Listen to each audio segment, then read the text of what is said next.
এক জন্মে দুবার মৃত্যু। মহাকাশে রহস্যময় জোড়া বিস্ফোরণ নতুন আলো ফেল। নক্ষত্র গবেষণায় সম্প্রতি নক্ষত্র গবেষণায় নতুন তথ্য পেয়েছেন বিজ্ঞানীরা। তারা একটি নক্ষত্রে জোড়া বিস্ফোরণের প্রমাণ পেয়েছেন। এক নক্ষত্রে জোড়া বিস্ফোরণের অর্থ জোড়া মৃত্যু। এক জীবনে জন্ম একবার, মৃত্যু একবারই। পৃথিবীর প্রাণীদের জন্য জীবন মরণের এই সমীকরণ ধ্রুব সত্য, কিন্তু পৃথিবীর বাইরে কি হিসাব বদলে যায়? পৃথিবীর বাইরে প্রাণের অস্তিত্বের কোনো প্রমাণ এখনও পাননি বিজ্ঞানীরা।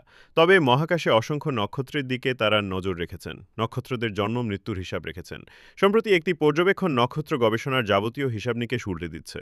মহাকাশে তারাদের জন্ম এবং মৃত্যুর প্রমাণ আগেই পেয়েছিলেন বিজ্ঞানীরা।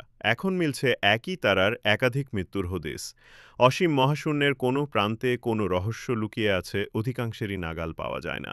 সম্প্রতি ইউরোপীয় মহাকাশ পর্যবেক্ষণ কেন্দ্র স্পেস অবজারভেটরি বা ইএসও থেকে নক্ষত্র গবেষণায় নতুন তথ্য পেয়েছেন বিজ্ঞানীরা।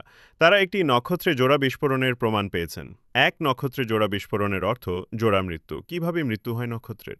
নক্ষত্রের মৃত্যুর মূলত দুটি পদ্ধতি বিজ্ঞানীদের গোচরে রয়েছে। সূর্য এবং অন্যান্য ছোট নক্ষত্রগুলির অন্তিম পর্বে কোনো বিস্ফোরণের সম্ভাবনা নেই। এই ধরনের নক্ষত্র গোটা জীবনের গতিপথে হাইড্রোজেন পরমাণুকে হিলিয়ামে রূপান্তরিত করতে থাকে।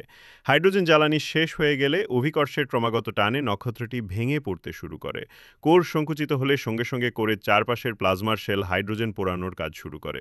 এর ফলে নক্ষত্রের মূল অংশ সংকুচিত হয় ও বাকি অংশ প্রসারিত হতে হতে তার আকারের চেয়ে হাজার গুণ বড় হয়ে যায়।